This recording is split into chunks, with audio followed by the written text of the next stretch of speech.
All right. Hi, everyone. We're here to talk today about immune effector therapy handling and administration. I have with me Christine Jothan. She is our manufacturing manager, Brent Del Rosario, who's a nurse specialist, and myself, I'm an investigational drug service pharmacist. So just as a quick overview, what we're planning to do today is talk about immune effector handling and administration and the continuum of care with that. So we're going to talk about providing autologous and allogeneic cellular therapy products, how complex the process is, which I'm sure you're all familiar with.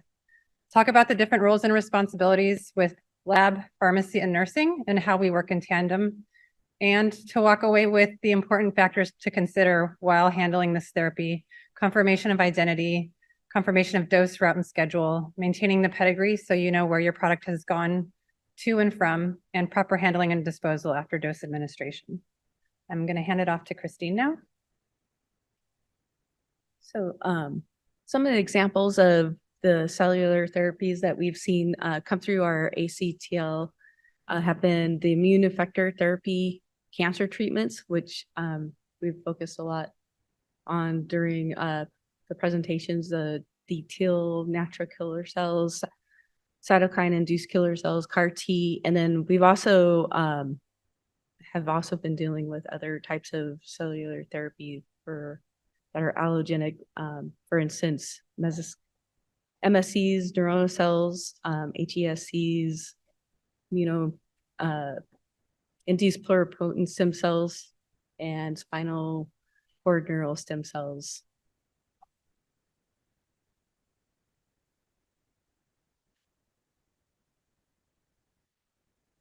The role of our cell therapy lab is that we receive investigational products from our sponsors. We also control the storage of our IP. We do final formulation of IP, which we call dose prep. That's mostly what we deliver to the IDS. Our lab falls under federal regulations, and we actually have a license to manufacture drugs there from the state of California. So we also have a QMS, which is quality management system, that we use to provide oversight of our facility. So basically, our whole lab is set up to handle up to phase 1 to clinical trial material as well. Here's an overview of the autologous therapy process. We receive a collection of a patient's, most of the time is apheresis, and we'll perform some engineering or manufacturing in our lab, which is specific to create the drug product. We provide the short and long-term storage of the product, depending on what the product storage conditions are, and then we ship to the investigational site according to the IP storage conditions. The other process that we also deal with, this is the one that we usually deal with IDS at UCSD Health, is we'll receive the IP from a sponsor. We'll provide the short or long-term storage of the IP. We will do manufacturing if required. Most of the time we're doing IP final formulation, which is a thaw of the IP and then the specific formulation, and usually that's configured in a bag or a syringe, and then we'll deliver that specifically to the pharmacy under the storage conditions that the sponsor has created for that product. And now I'll pass it back to Kim. Thank you. And so the relay continues once we have a patient. So the role of pharmacy, amongst other things, we confirm positive identity of the product. We look at the storage and preparation conditions, including the sterility. So most of the time we'll get our chain of custody and the sterility report back in a timely manner. So we'll be able to take a look at that. There's identifiers within the drug product information and documentation. We'll confirm the appropriate dose, volume, concentration, and administration. So we're looking at, it's similar to a concentration like you would with chemotherapy, but now we're looking at a cell concentration. We do manipulate doses, and every center is different, but within our pharmacy, depending on the stability of the product once it's thawed, seems like the window is getting shorter and shorter. And so now we've gone from 2 hours, some of them are a half an hour. So we've been able to develop a location on campus within pharmacy where we're able to manipulate and remove volume from the thawed bag or vials that we receive. We can put it into a finished container as well. In pharmacy, we also develop orders and maintain that information. We pull things through and have MD review and signature.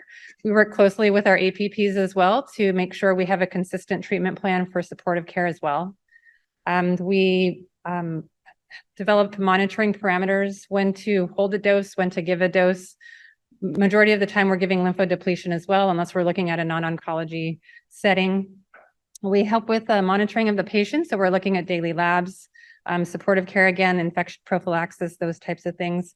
And then we're looking to maintain accurate and complete accountability. And also, as mentioned before, these REMS programs are coming through with the majority of the products. Here's just a quick pathway. So we received the inventory from the site. So again, Christine has handed that off to me. We confirm the identity and dosing. Is this the correct product for the correct patient, the correct dose, and the correct storage? We thaw and manipulate it as needed, and then we dispense to nursing. So we hand it off to nursing. With clinical trials and cell therapies, I think nurses play a huge role. We heard a lot of presentations today of the various roles that nurses have. At UCSD, we kind of like to split it into two. We kind of have the backstage preparing for clinical trials that come to the hospital. Is it feasible? Do we have the right equipment, the right tubing, all defrost temperatures and infusion rates? And also a big part that we're a big believer in is education. So we like to educate our nurses on the clinical trials that are coming to the hospital, what they kind of involve, and so that they feel a lot more comfortable taking care of these patients. Running on the ground, the bedside nurse, obviously we really empower them to check cell dosing, just like we do chemotherapy, checking the right patient, the right dose. It's a little bit odd for nurses to calculate cell dosing, but it's that last check before we give the patient. So we really feel it's really important. And then same, the diagram. Again, we receive the IP at the bedside. We administer it. We check the right patient. We do all our 5 Rs. We monitor the patient for however long they're inpatient in the hospital. And again, we provide any supportive care that they might need in the hospital. Okay. So where we start with the investigational product is maintaining the chain of custody. So at the ACTL, we provide a service of verifying all the documentation from the client and that first point of contact for the chain of custody for the IP. So we're reviewing the receipt of the product. We're verifying what we receive the patient that it's going to be given to at the dose that it's been determined. So we basically verify everything and make sure that we receive the right material. Everything is within specification. We have a quality manager that provides oversight in our QMS. So we're able to we have our own forms and our own chain of custody forms that we provide, and then we will hand those over to the pharmacy, and then if necessary, we also provide disposal of the IP and ensure that the product is handled appropriately.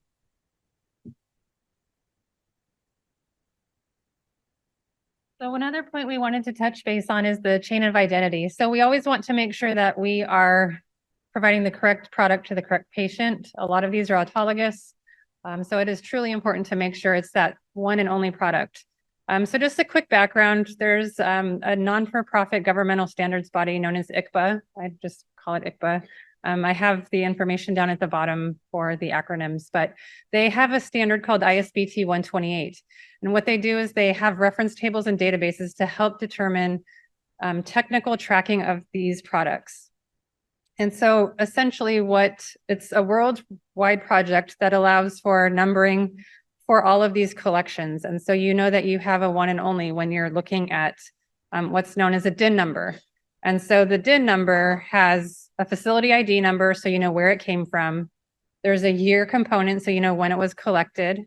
There's a sequence number, flags, and characteristics. So this fingerprint that can be provided through this DIN number helps you confirm that you have a one and only. So you want to have this positive identification for patient safety, and it allows for this donor identification number to carry through with the entire product for its entire life cycle. So several accrediting organizations, AABB, FACT, a lot of the donations, whether it's apheresis, if it's a surgical collection, they use this DIN number as a fingerprint. And as we all know, this is also FACT compliance requirement. So another piece of this is safe handling. So we want to make sure that we are aware of what a biosafety level is.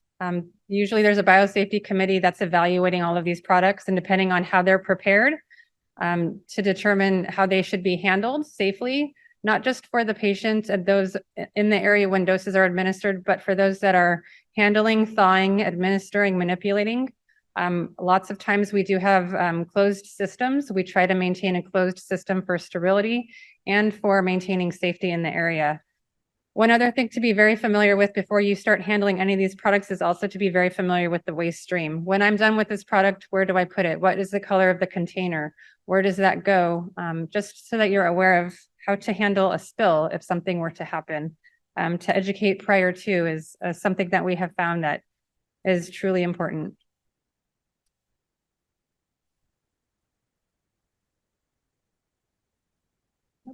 Sorry, one last thing with the biosafety level. This is an example of the biosafety level. So I picked biosafety level 2, and essentially it's been developed to kind of show you what the risk level is for each of those. And so you're essentially looking to see what the infection risk is and the exposure risk is for each of these. So for each of the biosafety levels, there's so much precaution, and they get more and more conservative as the biosafety level goes up.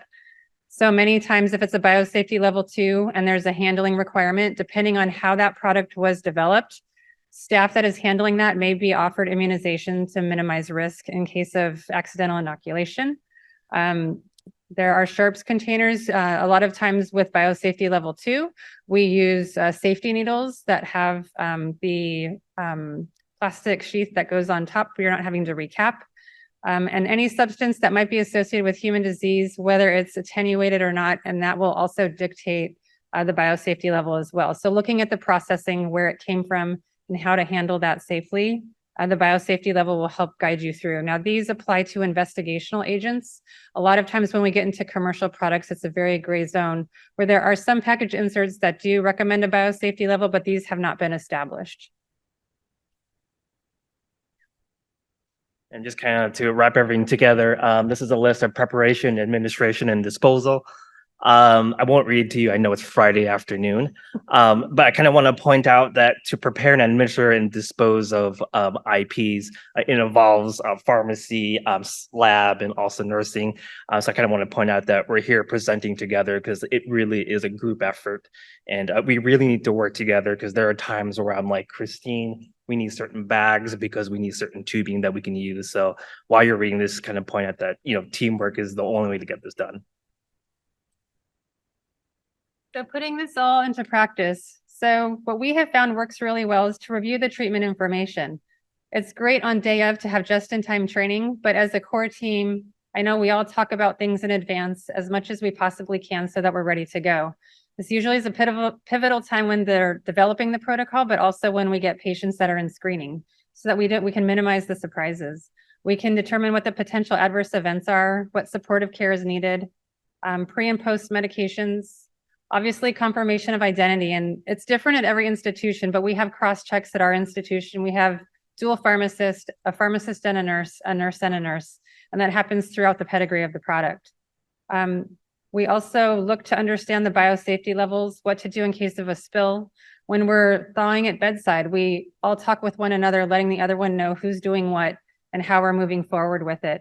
And to really understand the appropriate waste stream and decontamination of the area, It doesn't just apply to nursing. It doesn't just apply to pharmacy or lab. It's the teamwork build approach, and everyone is in there together. So we just really need to be familiar with the entire process rather than siloing ourselves to kind of get things done and to have each other's backs. So this is just a quick overview of what is in your packets, just a case study. And so just to kind of give a quick overview, there's a CAR-T product that you're looking at. I put a screenshot of the certificate of analysis and a copy of the medication orders. So if you find time, I'm not going to read this to you, obviously, but to kind of find time to see if you can calculate the dosage to determine what the volume would be that you would administer to that patient.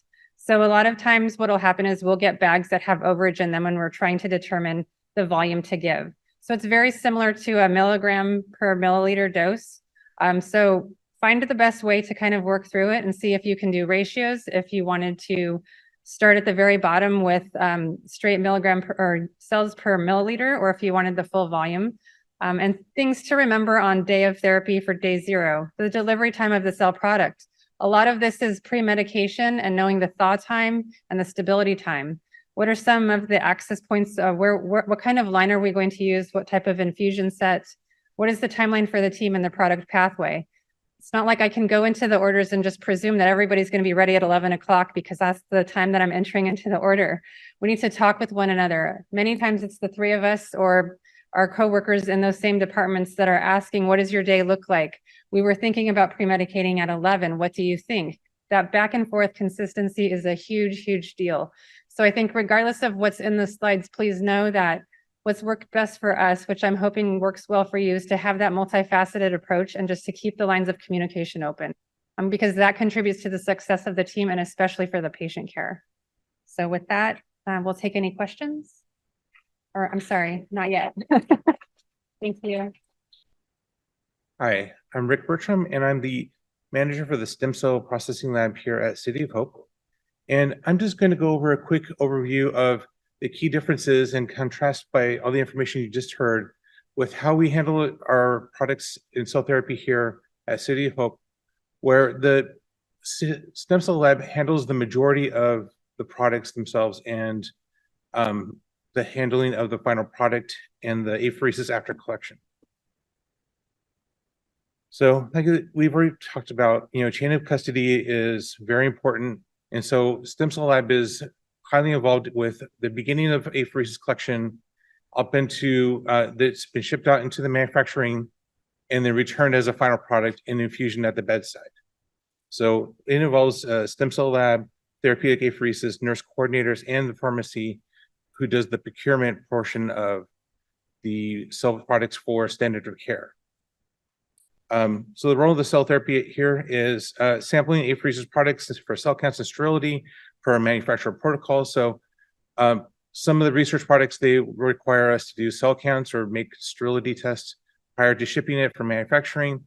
And on top of that, some products, manufacturers prefer that they get their products cryopreserved. So we would cryopreserve those products and ship them out the next day. If they're shipped fresh, then the apheresis team will ship them for commercial CAR-Ts, and the research biospecimen coordinators to handle all the research products that are going to go out. So post-manufacturing, we receive the product shippers and we store them in our LN2 freezer. We do get some fresh products that we get day of infusion and store short-term in the fridge prior to issuing to the nurse for infusion. We also do all the review of the manufacturer's release documents and transport conditions prior to the release of the final product. So your chain of custody forms, your certificate analysis, making sure the temperature during transport was acceptable and during storage. We prepare transport for the final product to take to the patient's bedside for administration. So that can be an LN2 cooler that we're going to take up to the bedside, pull our water bath out, and thaw right then and there. Or if we have to prepare like a dose or do like a dilution with say an electrolyte solution, we will do that in our biosafety cabinet under sterile conditions.